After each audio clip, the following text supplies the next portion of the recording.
Purpose, ultimate purpose of your all the actions you do in your life. किम प्रयोजनम, किसको पाने के लिए मनुष्य प्रयत्न करता है, परिश्रम करता है, संघर्ष करता है, युद्ध करता है, अपनी भी जान जोखिम में डालता है, दूसरे की जान भी जोखिम में डाल देता है। क्या पाना चाहता है?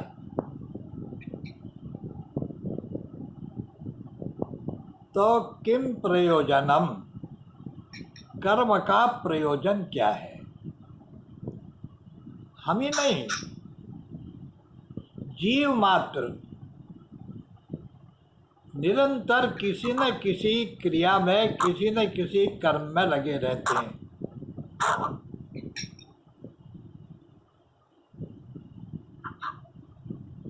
ये किस कारण इतना प्रयत्न करते हैं, परिश्रम करते हैं रात दिन? तो शास्त्रकारों ने उसका उत्तर दिया, दुःखस्य निवृत्ति पुरुषार्थ। दुख की निवृत्ति के लिए पुरुषार्थ किया जाता है।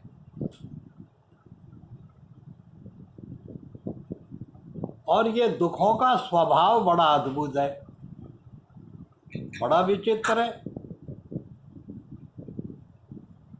दुख पैदा होते हैं, हम प्रयत्न करते हैं, परिश्रम करते हैं, और उसकी फौरी तौर पर टेम्परेरीली हमें रिलीफ मिल जाता है।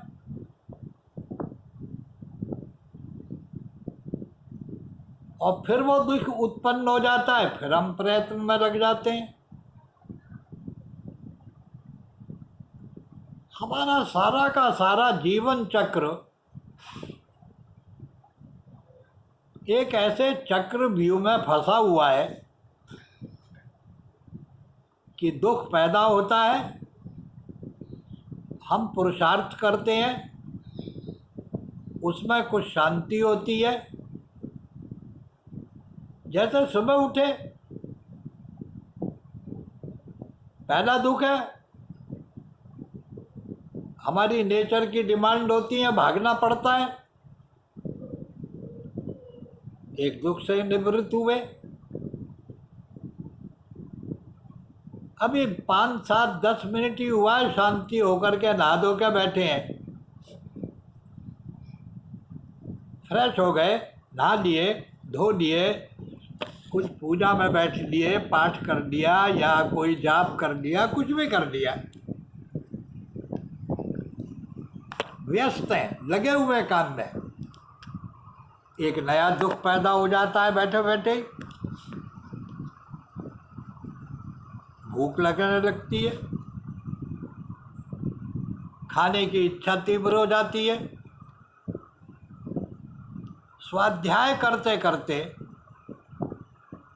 पढ़ रहे उपनिषद, पढ़ रहे भागवत, पढ़ रहे गीता,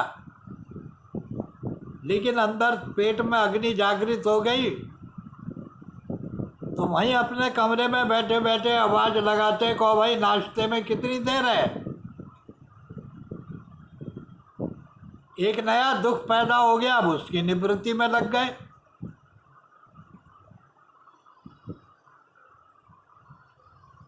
बस दुख पैदा होते हैं, फौरी तौर पर हम प्रयत्न करते हैं, वो शांत हो जाते हैं। कुछ क्षण हम विश्राम कर लेते हैं, सफलता का आनंद उठा लेते हैं कि हमने दुख पर निवृत्ति पा ली। फिर एक दुख उत्पन्न हो जाता है। तो पुरुषार्थ से किम प्रयोजनम, पुरुषार्थ का प्रयोजन क्या है? ये दुख की निवृत्ति है। ये हमने अपना लक्ष्य बना लिया है।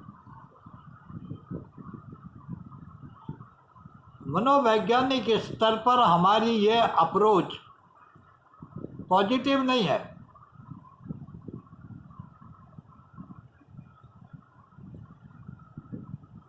दुख की निवृत्ति तो हो जाए, कल्पना करो दुख की निवृत्ति तो हो गई,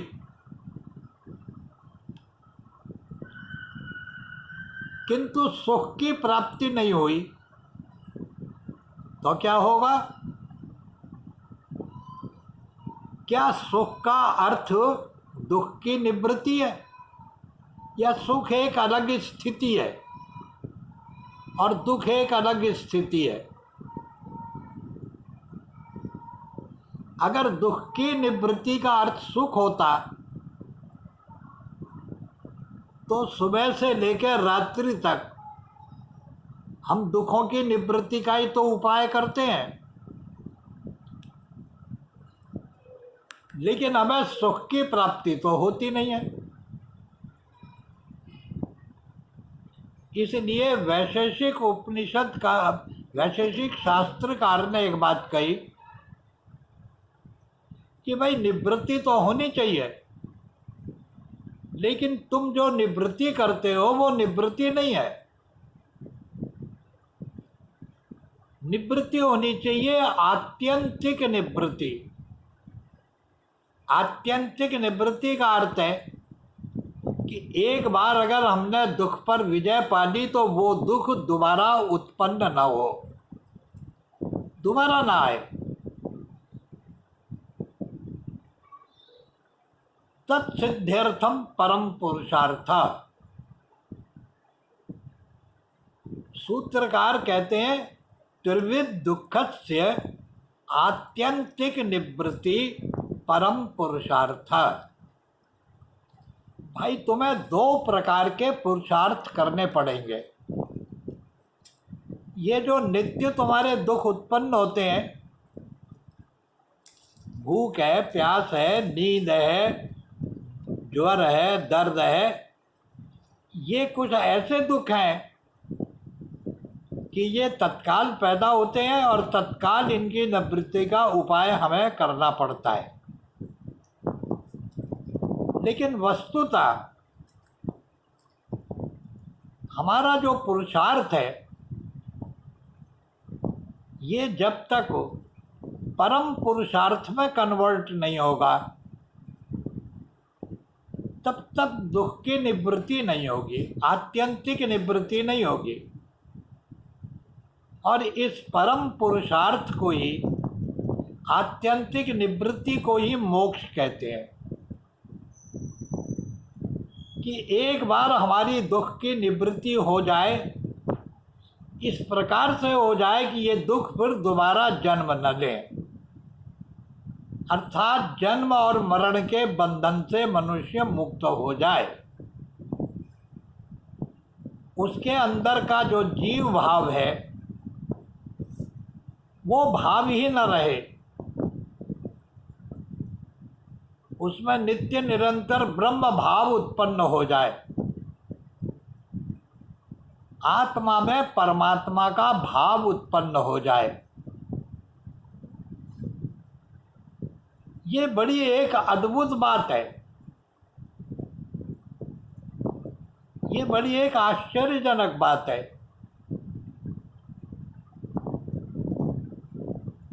जब तक हमारे अंदर वो महाभाव उत्पन्न नहीं होगा,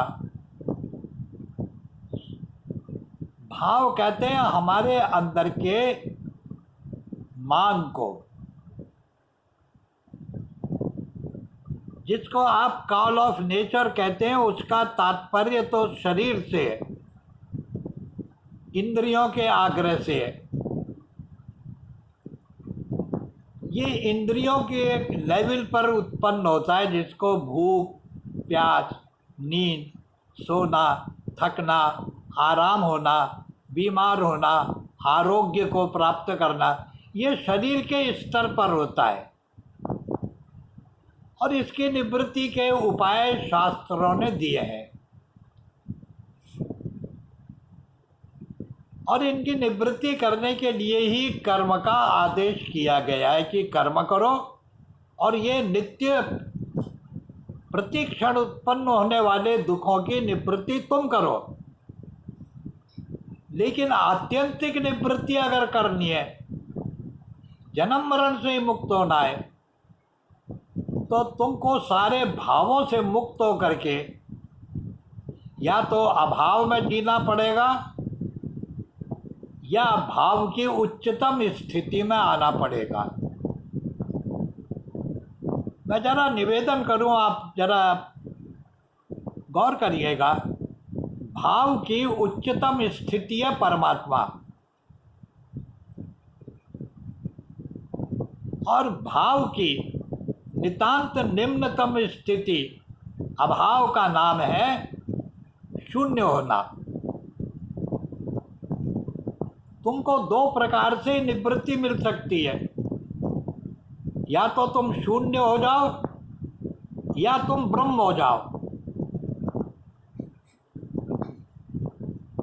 तुमको उस भाव से, शरीर के भाव से, देह के भाव से, गेह के भाव से, नाम और रूप के भाव से ऊपर उठ के ज्ञान के भाव में आना पड़ेगा। ये ज्ञान की साधना होगी, ज्ञान का मार्ग होगा। श्रीमद् भगवद गीता इसी ज्ञान मार्ग का विवेचन करती है। नहीं ज्ञानेन सदृशम पवित्रम यह विद्यते तत् स्वयं योग संसिद्ध काले नात्मनि विन्दति। भगवान कहते हैं अर्जुन से, हे अर्जुन, ज्ञान के समान पवित्र करने वाली कोई वस्तु ही नहीं है। नहीं ज्ञानेन सदृशम पवित्रम इह, इह माने इस संसार में, विद्यते है। नहीं ज्ञानेन सदृशम पवित्रम इह विद्यते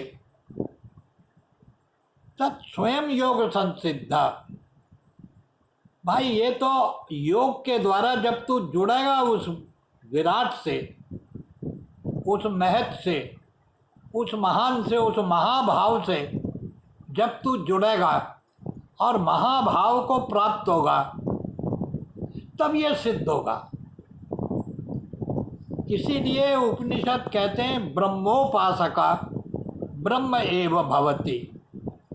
जो ब्रह्म की उपासना करता है, जो अग्नि की उपासना करता है, अग्नि के समान, अग्नि के समीप जाता है, अग्नि की नज़दीकी लेता है, तो अग्नि एक काम करती है, क्योंकि वो तो करुणा वरुणालय दानवीर है। अग्नि अपने गुण उसको दान देना शुरू कर देती है।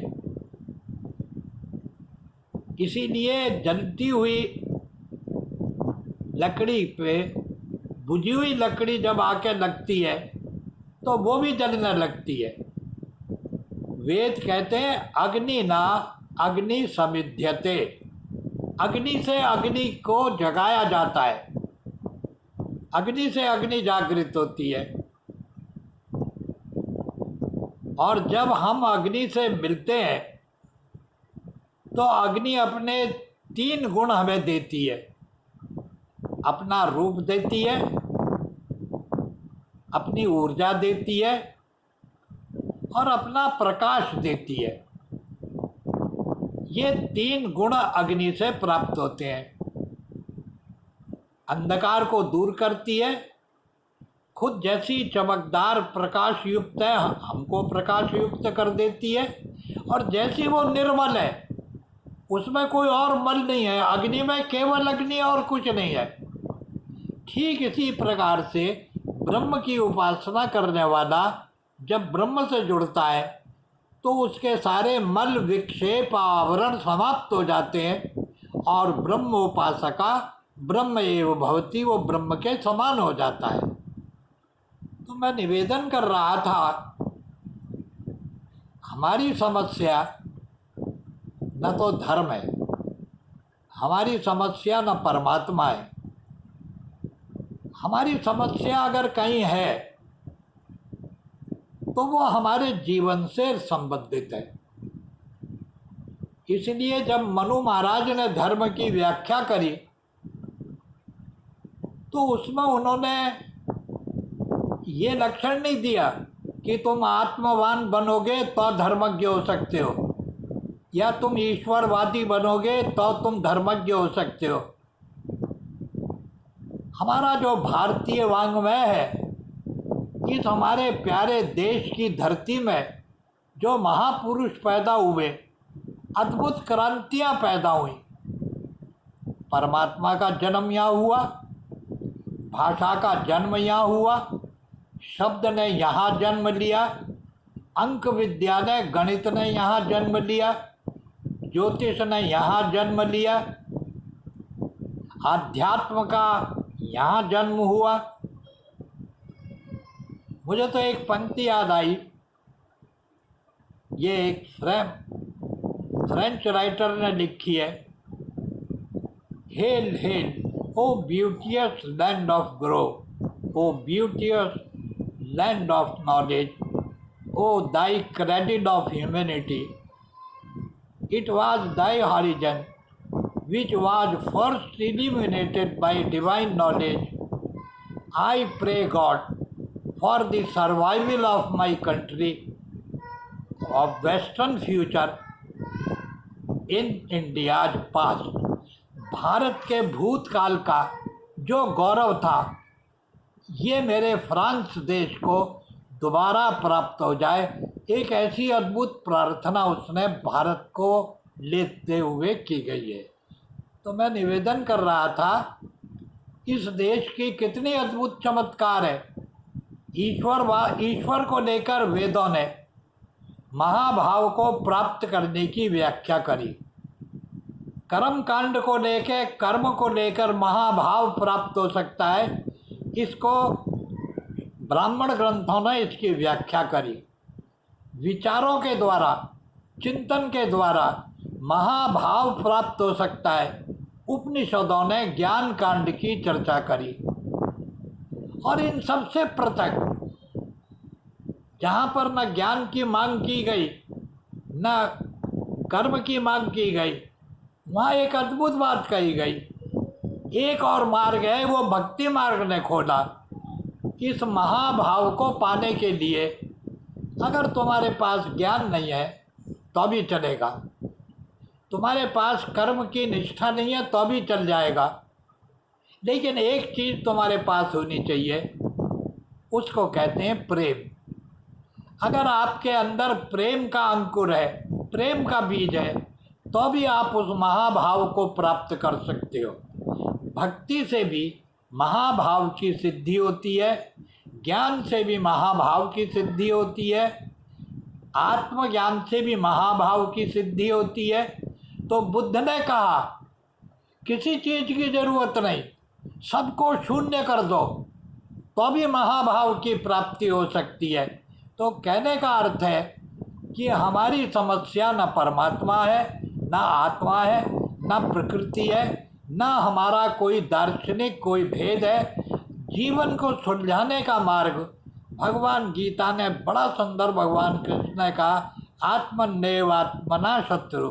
हम ही अपने सबसे बड़े शत्रु बन के दुख रूप पैदा कर देते हैं, और हम ही अपने बड़े गुरु बनकर, मित्र बनकर अपनी आत्म कल्याण कर लेते हैं। इसलिए आत्मज्ञान को, आध्यात्म विद्या को, कि आपने सब कुछ देखा, आपने पड़ोसी पहचाने, आपने देश विदेश पहचाना, आपने संसार की हर वस्तु की जानकारी ले ली, लेकिन आप ये न जान सके कि को अहम, मैं कौन हूँ, मैं कहाँ हूँ, मैं कैसा हूँ, मैं कितनी देर के लिए हूँ, मेरे जीवन का प्रयोजन क्या है, क्या यही जीवन है जिसको मैं जी रहा हूँ, या जीवन भी कुछ और है। इसलिए कहा आत्मानम विद्धि। उपनिषद कहते हैं कि तुम किसी को तलाश मत करो, तुम अपने जीवन के मूल को तलाश करो कि तुम्हारे जीवन का मूल क्या है। और जीवन का मूल नारायणम नमस्कृत्य नरम चैव नरोत्तमम देवीं सरस्वतीं व्यासम ततो जयम उदीरयेत। जीवन का मूल्य चेतना है। इस चेतना को प्राप्त करना, परम चैतन्य को प्राप्त करना, उसके लिए ज्ञान का मार्ग, भक्ति का मार्ग, भाव का मार्ग, उसके लिए ये सारे रास्ते ज्ञान कर्म उपासना के गीता ने उनका वर्णन किया है। तो मैं निवेदन कर रहा था कि हमारी समस्या बाहर नहीं है, हमारी समस्या अज्ञान है। इसलिए पतंजलि ऋषि ने कहा कि ये प्रकृति, जो जीवन तुम्हें मिला है, जो शरीर तुम्हें मिला है, ये दुख रूप नहीं है, पाप रूप नहीं है, ये पाप से पैदा हुआ नहीं है। वयम सर्वे अमृतस्य पुत्र, अरे अमृत के पुत्र हैं आप, और हम सब अमृत के पुत्र हैं, परमात्मा के पुत्र हैं। मुझे ध्यान आया कि महर्षि यास्क ने अपने निर्वचन में आर्य शब्द का अर्थ किया है, आर्य ईश्वर पुत्र। जो अपने आप को परमात्मा का पुत्र मानता है, उस महाभाव से ये भाव पैदा हुआ है, जो ये मानता है मैं इस विराट ब्रह्मांड का एक अंश हूँ, जो ये मानता है, जो अस्तित्व का मैं एक भाग हूँ, ऐसा मानता है, स आर्य, उसको आर्य कहा जाता है। आर्य की पहचान न चोटी है, न यज्ञोपवीत है, न उसकी पहचान कोई धोती और कुर्ता है, न उसकी पहचान कोई देश है, न उसकी पहचान कोई तहजीब है। अगर आर्य की पहचान है तो ये पहचान है कि वो जीवन के पर्पज को, जीवन के प्रयोजन को जानता है कि हमारे जीवन का एक ही लक्ष्य है कि दुख से आत्यंतिक निवृत्ति, कि हमारे जीवन में दुख की निवृत्ति हो, जो हमारे साथ रहें उनके जीवन में भी दुख की निवृत्ति हो। जो दुख की निवृत्ति को चाहते हैं वो आर्य है, उन्हीं को आस्तिक कहा जाता है, उन्हीं को धार्मिक कहा जाता है, उन्हीं को साधक कहा जाता है, उसी को साधना कहते हैं। मेरे ख्याल से ओम शांति।